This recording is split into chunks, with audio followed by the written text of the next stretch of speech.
sur le salon africain de l'agriculture Safagri en présence de deux chefs d'État, Idriss Déby Itno et Marc-Christian Kaboré, président en exercice du CILS. Audience à la présidence de la République, le chef de l'État Idriss Déby Itno a reçu successivement une délégation de la société turque Souma, conduite par son vice-président et l'envoyé spécial du président de la Banque africaine de développement.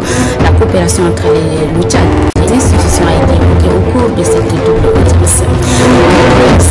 Cet après-midi au ministère de l'économie et de la planification du développement d'un accord de financement du projet de mobilité et de connectivité rurale d'un montant de 15 milliards de francs. Il couvre les provinces du Mandoul et du Chari-Baguirmi. Très ravi de vous retrouver, mesdames et messieurs. Bonsoir et bienvenue aux 20h. Demain 16 mars marquera le 24e anniversaire du passage de l'UDEAC à la CEMAC.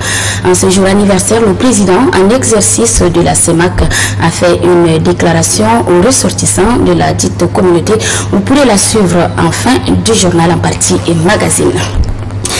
Et puis, je le disais à l'instant, le Safagri, le salon africain de l'agriculture, donc tiré les rideaux cet après-midi sur ce premier salon au palais du 15 janvier. C'était en présence de deux chefs d'État, Idriss Déby Itno du Tchad et Marc-Christian Kaboré, président en exercice du CILS. Vous pourrez suivre le reportage complet dans notre édition de tout à l'heure au cours donc, de ce journal.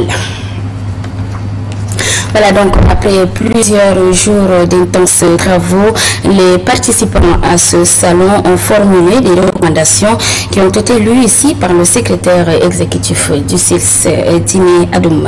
Suivez un extrait de ses propos. Il est des jours où l'agenda du chef de l'État est hyper chargé comme c'est vendredi matin. Deux délégations pour un seul objet, renforcement de la coopération avec le Tchad.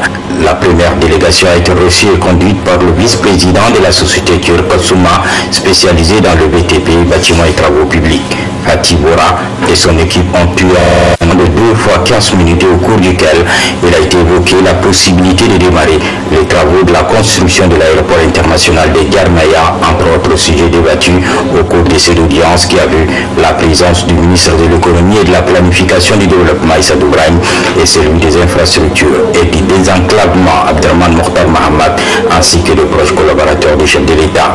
Selon le vice-président de la multinationale turque, la rencontre de ce vendredi matin fait suite à celle d'il y a quelques jours à Ankara où il a été reçu par le chef de l'État tchadien. Bien évidemment, ils ont une expérience de la construction des aéroports, comme ils l'ont déjà fait au Sénégal, au Niger et au Soudan. Et il a été question ici de discuter avec le gouvernement, ses experts, pour voir les voies et moyens de comment entamer et démarrer la construction de l'aéroport de Djermaya. La seconde audience, le chef de l'État l'a accordée à Modibo Ibrahim Touré, envoyé spécial du président de la Banque africaine de développement. Le chargé des relations avec les actionnaires africains auprès de la BAD est accompagné du représentant résident de cette institution au Tchad, Mohamed Lamine Zen. Il est porteur d'un pli confidentiel du président de la BAD, Akinwumi Adesina, qu'il a remis au président de la République Idriss Déby Itno. L'émissaire de la BAD et le chef de l'État ont évoqué l'excellence de relations de coopération entre le Tchad et cette institution financière panafricaine. La BAD, on le sait, finance plusieurs projets de développement au Tchad. Le Tchad et la BAD, leur coopération remonte à longtemps. C'est une coopération qui est rigoureuse que nous entendons renforcer dans les années à venir.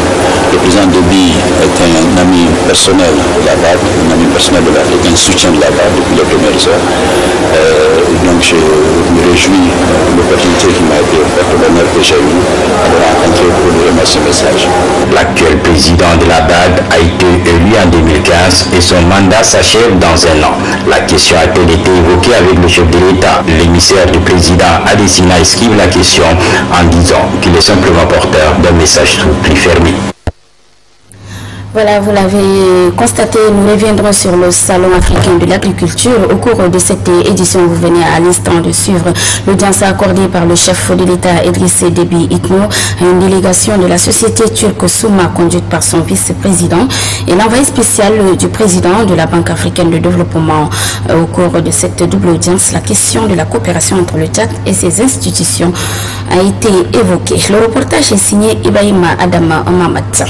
La suite de cette édition signature donc cet après-midi au ministère de l'économie et de la planification du développement d'un accord de financement du projet de mobilité et de connectivité rurale d'un montant de 15 milliards de nos francs. Il couvre les provinces du Mandoul et du Moyen, du Chari-Bakrimi, pardon. C'est le représentant de la Banque mondiale et le ministre tchadien de l'économie et de la planification qui ont paraphé cet accord. Dame Guélidé. La Banque mondiale aux côtés du Tchad pour l'amélioration des conditions de transport des biens et des personnes. Cela se justifie par cette signature de l'accord de financement du projet de mobilité et de connectivité rurale par le ministre de l'économie et de la planification du développement Issa Debrahim et le représentant de la Banque mondiale François Nanko Bogo. Ce projet d'un montant de 15 milliards de nos francs sera mis en œuvre dans les provinces du Mandoul et du Moyen Chari. Le ministre des infrastructures, des transports et du désenclavement Abdelrahman Mouktar Mahamat se réjouit de ces financements accordés par la Banque mondiale. Nous, en tant que ministère des infrastructures, qui sont tenus de mettre en œuvre ce projet, nous allons veiller scrupuleusement par rapport au plan d'exécution retenu pour qu'il n'y ait pas de retard pour nous par rapport globalement à cette mise en œuvre. Le chef du département de l'économie, Issa Debrahim, émet quant à lui les vœux de voir la Banque mondiale poursuivre ses interventions au Tchad. Dans un pays comme le nôtre, confronté à un isolement saisonnier, du fait de l'impraticabilité de certaines de nos routes, ce projet permettra de faciliter d'une manière significative l'accès au marché et aux services sociaux de base avec tous les effets induits grâce à la réhabilitation d'environ 400 km de routes et pistes rurales. Le projet de mobilité et connectivité fait partie intégrante de la stratégie nationale des transports pour la période 2011-2020 et s'inscrit également dans le cadre du plan national de développement 2017-2021. Le ministre des Finances et du Budget, Ali Mahmoud Abakar, a officiellement lancé ce 15 mars à N'Djamena le budget du citoyen 2019. C'était en présence de nombreuses personnalités invitées pour l'occasion. Le point avec Marley Joséphine. C'est pour la deuxième fois que le gouvernement tchadien lance le budget de citoyens après celui de 2016. Ce budget prévoit l'implication de la population et au-delà la promotion de la gouvernance et de la transparence budgétaire pour un développement durable. Cette rencontre offre une opportunité aux principaux acteurs d'être informés sur la provenance des ressources et aussi bien leur répartition par l'État. Les innovations fiscales contenues dans la finance initiale, les priorités gouvernementales ressorties dans le budget et surtout les mesures importantes prises en compte par le budget général de l'État de l'année en cours. Pour le directeur général du budget, Idriss Baï Mahamad Itno, le budget citoyen n'est autre que le budget général de l'État et vise à améliorer les conditions de vie de la population tchadienne. La participation citoyenne dans la gestion du budget de l'État, prônée fortement par le gouvernement tchadien, est appréciée par l'Union européenne. Je vous assure encore une fois l'encouragement et le soutien de l'Union européenne et de l'ensemble des partenaires techniques et financiers du Tchad à cette entreprise. Le ministre des Finances et du Budget relève que la transparence budgétaire fait partie intégrante de la réforme des finances publiques. L'atelier qui nous réunit aujourd'hui a pour objectif de présenter le budget citoyen 2019. Il illustre la ferme volonté du gouvernement tchadien, à la tête duquel son Excellence Idriss Déby Itno, à promouvoir la transparence budgétaire et la participation citoyenne en amont et en aval au processus budgétaire. Le ministre des Finances et du Budget, Ali Mahmoud Abakar, se réjouit des efforts fournis par le Tchad pour avoir achevé au même titre que le Gabon la transposition des 6 directives du nouveau cadre harmonisé de la gestion des finances publiques. Et le directeur général adjoint du ministère de l'Enseignement supérieur de l'eau, de la pêche, a pris ce matin les travaux de l'atelier du plan national de mise en œuvre de Stockholm sur la polluante organique persistante, deuxième édition, objectif lutter contre la dégradation de l'environnement. Mamat Omar Ousmane. Ce rapport de 149 pages du plan national de la mise en œuvre de Stockholm sur les pollutions organiques persistantes, deuxième édition, est soumis à l'appréciation des techniciens venus des différents pays membres. L'objectif est d'examiner et valider ces rapports provisoires afin de lutter contre la dégradation de l'environnement liée aux facteurs tels que l'accroissement de la population mondiale, l'avancée de la technologie et leur mode de consommation et de production non durable de substances chimiques utilisées dans plusieurs secteurs d'activité. Les risques environnementaux et sanitaires engendrés par une gestion irrationnelle des polluants organiques persistants sont énormes au pays. Afin de relever de défis dans ce domaine, le Tchad, sous la clairvoyance de son Excellence, M. Idriss Déby, président de la République, chef de l'État, chef de gouvernement, s'est doté d'un cadre institutionnel et réglementaire approprié. Selon Badiare Bondiebit, expert international au POP de l'Organisation des Nations Unies pour le développement industriel, ce cadre permettra au Tchad de développer une stratégie appropriée pour la gestion du chimique. Dans le cadre de ces activités de la CEMAC, une conférence et débat placée sous le thème « Le rôle de la Cour des comptes communautaires dans la gouvernance financière publique » a été animée ce jour par le procureur général près la Cour compte Ramadan Moussa à l'École nationale d'administration. Fanaïda Gramon Josiane nous fait le compte rendu. Le rôle de la Cour des comptes communautaires dans la nouvelle gouvernance financière publique de la CEMAC. Thème retenu pour élucider l'assistance sur la nouvelle gouvernance financière, animé par le procureur général près la Cour des comptes Ramadan Moussa. La question des cours des comptes de CEMAC est une véritable préoccupation. Selon le conférencier, la communauté économique et monétaire de l'Afrique centrale est inscrite à l'instar des autres communautés du monde dans ce mouvement international de réforme.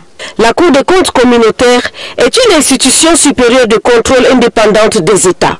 Elle est composée de 12 juges, à raison de 2 juges par État, ayant au moins 15 ans d'expérience professionnelle dans le domaine juridique, économique ou financier. Ces juges ont le droit de juger, sanctionner et de s'assurer de la bonne gestion financière de la communauté. Les objectifs de la Cour des comptes sont la transparence, l'intégrité et l'obligation de rendre compte de la gestion de la fortune publique. Ouverture ce matin à la direction générale du ministère de l'Environnement, de l'eau et de la pêche de l'atelier sur les études du programme d'approvisionnement en milieu rural et semi-rural. La mise en œuvre de ce programme qui vise à améliorer les conditions de vie des populations de ces zones est rendue possible grâce à l'appui de la Banque africaine de développement. L'amélioration des conditions de vie des hommes passe nécessairement par l'amélioration des conditions d'accès à l'eau. C'est dans ce cadre que se tient cet atelier sur les études du programme d'approvisionnement en eau potable et d'assainissement dans les zones rurales et semi-rurales. Ce programme qui vise la résilience dans ces zones face au changement et à la variabilité climatique est rendu possible grâce à l'appui de la Banque africaine pour le développement BAD. La Banque africaine a dépêché une mission qu'elle a confiée à la société d'ingénierie pour rédiger les autres documents. Tout en exprimant la gratitude de son pays à la BAD, le directeur général du ministère de l'Environnement, de l'eau et de la pêche précise que la gestion et la mobilisation des ressources en eau sont inscrits parmi les priorités de la politique du gouvernement. Ceci dans le cadre de développement local pour les collectivités territoriales décentralisées. Les résultats attendus sont entre autres le taux d'accès qui doit passer de 15% pour les zones cibles à 49,65% en 2021, 5 000 emplois temporaires à haute intensité de main-d'œuvre, la diminution de la prévalence des maladies d'origine hydrique, Au-delà de ces résultats, ce programme vise également à renforcer les capacités des cadres du ministère de l'Environnement, de l'eau et de la pêche, ceux du ministère de l'Action sociale, du ministère de l'Économie et de la Planification au développement et des principaux intervenants dans ce secteur. Clôture hier après-midi dans un hôtel de la place de l'atelier de mobilisation de la diaspora tchadienne de la France et du Niger dans le domaine de l'enseignement supérieur et de la santé pour le développement du pays, organisé par le ministère des Affaires étrangères, de l'intégration africaine et de la coopération internationale en partenariat avec l'Organisation internationale pour la migration. Cet atelier se tient dans le cadre du projet Diaspora. Le reportage est signé Estelle Abdelkader. 3 jours durant, des travaux ont permis aux acteurs de la question de migration d'examiner le répertoire de la diaspora tchadienne de la France et du Niger, d'élaborer une cartographie des Tchadiens de ces deux pays, mais aussi de mettre en œuvre une politique nationale d'implication et d'autonomisation des Tchadiens de la France et du Niger dans le processus de développement du pays, conformément à l'engagement des plus hautes autorités, comme le précise Ousmane Houzibi. Nous avons proposé en sorte que le projet qui existe entre l'OIM et l'État tchadien, qui est dans sa deuxième phase de réalisation, puisse atteindre la 3e phase. Le chef du projet promouvant l'engagement de la diaspora tchadienne Congo Didi sort détendu de ses assises. Le directeur des Tchadiens de l'étranger du ministère des Affaires étrangères remercie l'OIM pour son appui dans la politique gouvernementale. Aucun mécanisme de nature à faciliter l'exploitation des compétences de la diaspora ne sera négligé. Et je voudrais saisir cette occasion pour vous rassurer que la garantie d'investissement au profit de la diaspora et bien d'autres facilités sont en réflexion. À ce sujet, les suggestions et propositions venant de la diaspora seront les bienvenues. À l'issue des travaux, les participants ont formulé plusieurs recommandations. Ils suggèrent entre autres au gouvernement de manifester une forte volonté politique et de prendre un engagement financier pour assurer la pérennisation des projets, de formaliser les accords avec les partenaires pour la mise en œuvre des projets. Au gouvernement et aux partenaires de prioriser les retours temporaires et d'engager la diaspora dans la recherche de sites de stage pour les fonctionnaires et aussi assurer la formation des formateurs. À l'occasion de la journée mondiale des droits des consommateurs célébrée ce 15 mars, le secrétaire général de l'Association pour la défense des droits des consommateurs ADC, Dr Hadj Adam, a fait un point de presse ce matin à la Maison des médias pour mettre en avant ce que les consommateurs demandent et attendent d'un monde connecté. Je vous propose de l'écouter. Pour célébrer cette journée, pour tenir compte du contexte tchadien, l'ADC qui célèbre cette journée autour d'un thème: quelle régulation des TIC pour une meilleure protection des consommateurs. C'est vrai, les produits connectés font partie de tous ces outils que nous utilisons. La question fondamentale demeure toujours, n'est-ce pas, la régulation de ces produits-là. Pourquoi? Le choix de ce thème pour nous s'explique parce que les utilisateurs des TIC au Tchad sont confrontés à de multiples problèmes. Et pour nous, il est urgent de les mettre en exergue et de lancer une dynamique nouvelle de recherche de solutions idéales et durables pour permettre au Tchad de s'adapter à l'ère du numérique. Avant d'aborder ce thème de journée, actualité oblige, nous voudrions dire quelques mots sur la pénurie du gaz butane. Face à cette situation extrêmement grave, l'ADC tient à rappeler au gouvernement qu'il a la pleine responsabilité d'assurer par tous les moyens la disponibilité de ce produit essentiel qui est le gaz butane, au risque de remettre en cause la politique de protection de l'environnement, mais aussi la paix sociale.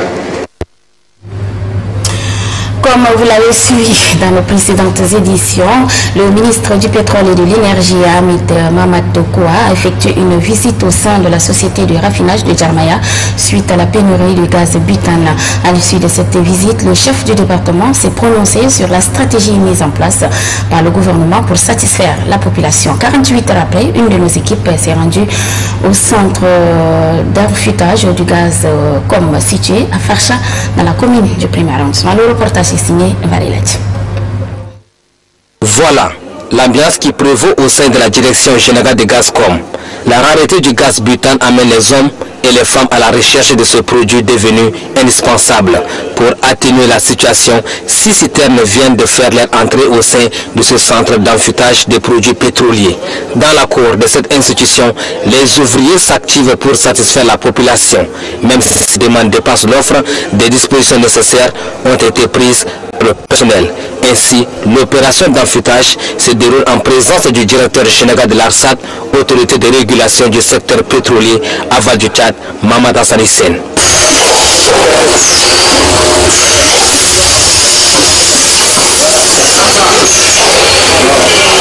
Cela fait 3 semaines que la population est privée de gaz. D'où il signalait que les citernes convoyées en provenance du Nigeria sont le fruit de la visite du ministre du pétrole et de l'énergie, Hamid Mamad Kwa, à la société de raffinage de Djarmaya il y a de cela 48 heures. Visite au cours de laquelle le chef du département a mis l'accent sur la stratégie du gouvernement pour faire face à ce défi.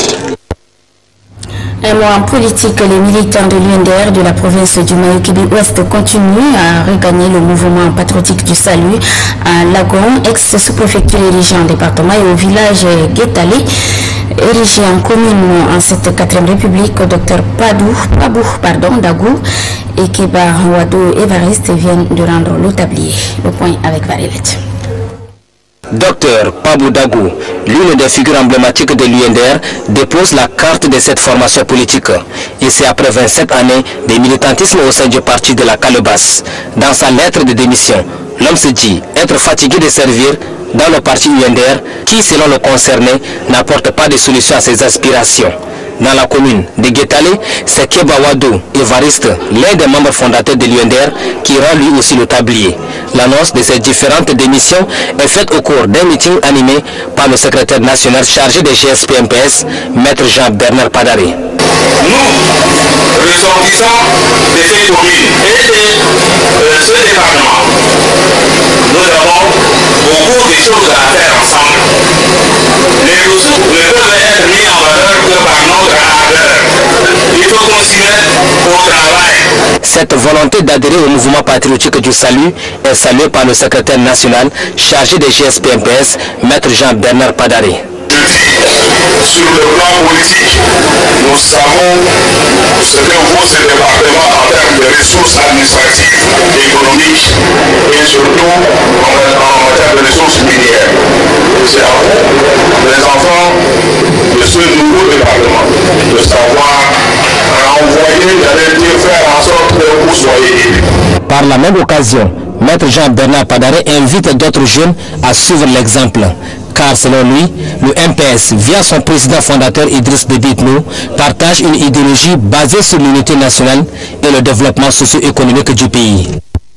Et puis cette lettre de remerciement faisant suite au décret portant réhabilitation des cantons et confirmation de leur chef dans la province de l'Énédi Est, la grande communauté Oubaïra, au nom des communautés sœurs, remercie le chef de l'État pour ce geste louable. Elles réitèrent par ailleurs leur soutien sans faille au chef de l'État dans l'accomplissement de la tâche ardue qui l'incombe et implore Dieu le Tout-Puissant de préserver la nation des tentations malsaines dont elle ne cesse d'être menacée. À la signature, le chef du canton Oubaïra, Djougouné Abdoulaye Moura. Je vais l'annoncer en titre tiré de rideau cet après-midi donc sur le salon africain de l'agriculture Safagri en présence de 2 chefs d'État, Idriss Déby Itno du Tchad et Marc-Christian Kaboré, président en exercice du CILS. Voici le reportage complet avec Noubadoubaï Talamati. Ce premier salon de l'agriculture qui vient de s'achever est une réponse aux objectifs assignés au secteur rural. Il a réuni pendant plusieurs jours les acteurs œuvrant dans ce domaine venant des 13 pays membres du comité inter-État de lutte contre la sécheresse dans le Sahel et d'autres pays voisins. Ce salon, des acteurs impliqués dans la politique agricole et de la transformation des chaînes de valeur est plus axé sur le partage d'expériences. L'objectif de ce salon est de parvenir à une cohérence dans les programmations et planifications en rapport avec avec les objectifs du PND face au dérèglement climatique. Ce salon vient raffermir les engagements du gouvernement en faveur du secteur rural. C'est l'occasion toute indiquée pour les producteurs de remercier le président Idriss Déby Itno et les partenaires pour cette noble initiative. Le ministère de l'Agriculture a apprécié à sa juste valeur la tenue de ce premier salon africain sur la terre de Toumaï, berceau de l'humanité. Ce salon constitue, selon le ministre, un facteur qui vient accélérer le développement du secteur rural avec une participation collective pour faire émerger le secteur de l'agriculture. L'engouement des populations pendant ce salon nous conforte dans la conviction selon laquelle l'agriculture et sa société demeure la principale richesse du Tchad et partant de l'Afrique. Ainsi, vous comprenez avec moi que l'atteinte des objectifs durables de développement passe nécessairement par la valorisation du travail de la terre pour atteindre à travers le continent les mots tels que l'agriculture et le phénomène grandissant de la paupérisation des grandes sociétés africaines. Pendant quelques jours, les participants ont été outés par les experts du SILS sur les actions et programmes permettant de donner du souffle au secteur agricole porteur d'espoir et source de revenus pour lutter efficacement contre la pauvreté et l'insécurité alimentaire. Et justement, au cours de la cérémonie de clôture du Safagri, le secrétaire exécutif du SILS, Dime Adoum, a lu la synthèse du débat constitué de 11 recommandations. Je vous propose de l'écouter. 1. Poursuivre la réflexion pour l'institutionnalisation du Safagri sous les auspices de l'Union africaine.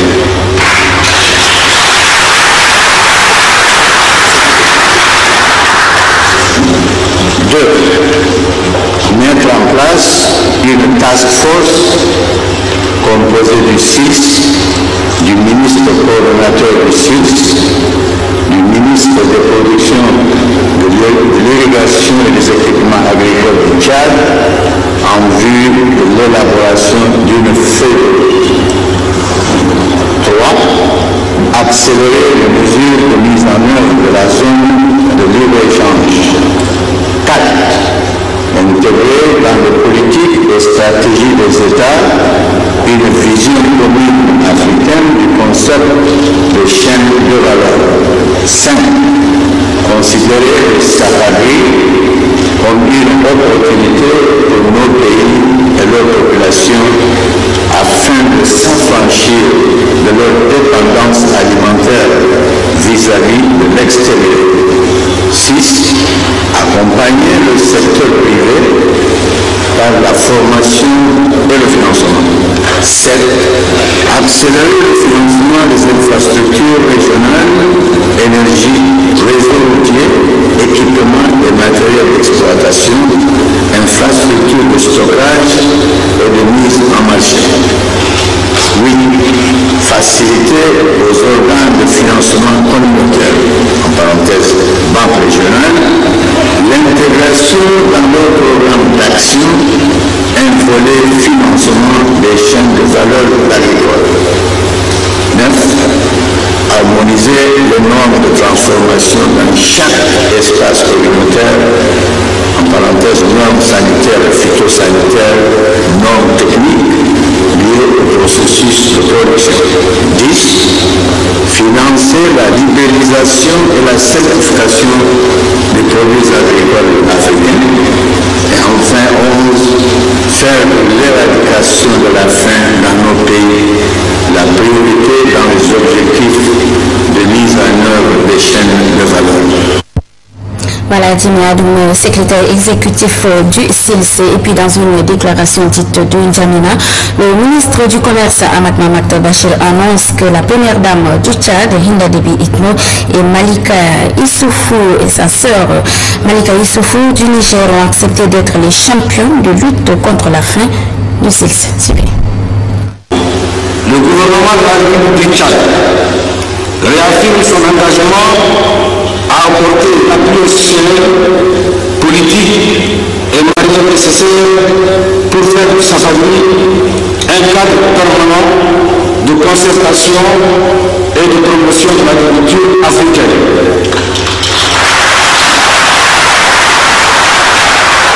Le gouvernement de la République du Tchad prend donc la ferme résolution d'adopter et d'institutionnaliser le Safagri afin d'en faire un lieu de rendez-vous continental pour la promotion efficiente et le développement de l'agriculture africaine. Dans la même logique de l'importance de l'agriculture pour les communautés africaines, les premières dames du Niger, Madame Nana Malika Mohamedou Sissou et Madame Hinda Gabidjo ont accepté à la demande du secrétaire exécutif du CIS d'être championne de la sécurité alimentaire et nutritionnelle du CIS.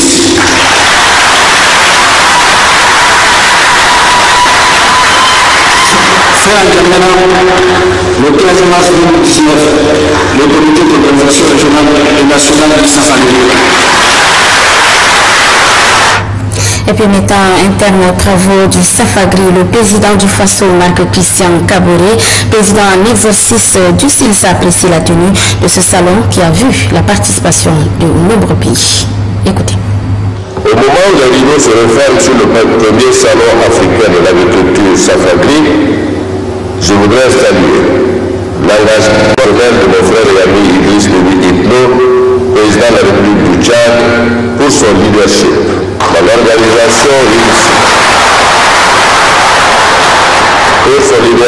l'organisation réussie des réunions et des instances statutaires 2019 et du Safagri.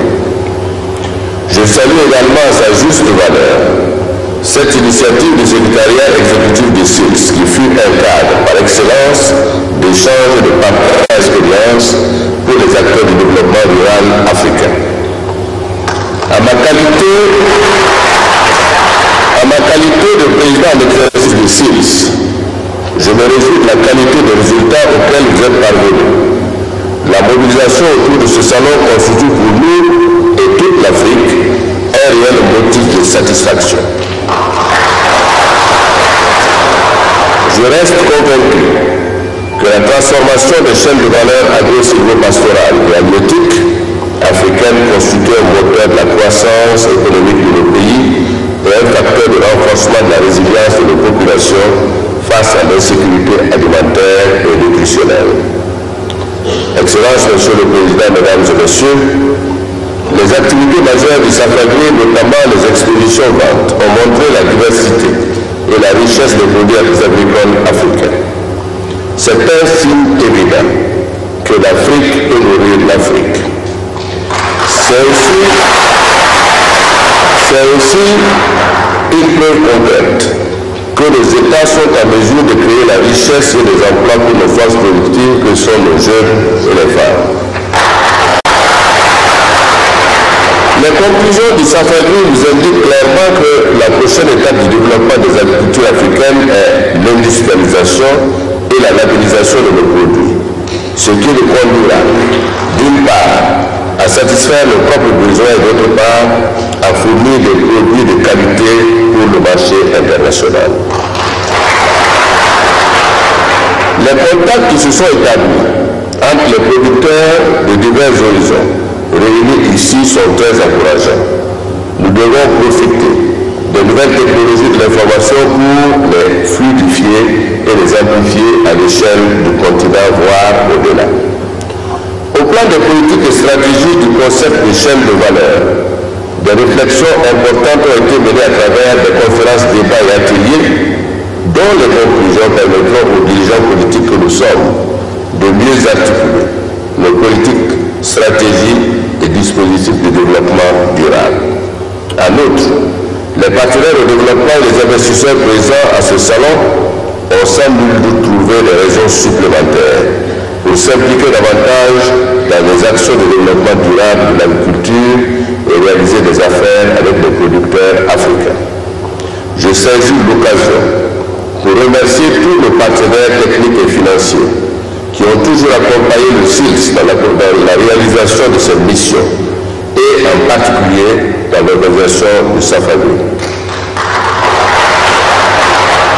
Je remercie sincèrement tous les pays qui ont répondu favorablement à l'invitation du CILS et du Tchad. J'apprécie cette opportunité de rencontre des communautés économiques régionales qui a une bonne dynamique à consolider.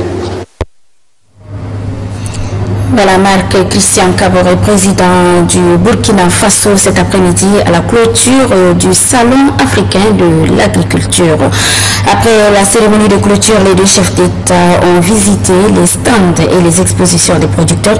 Nous y reviendrons en détail dans nos prochaines éditions.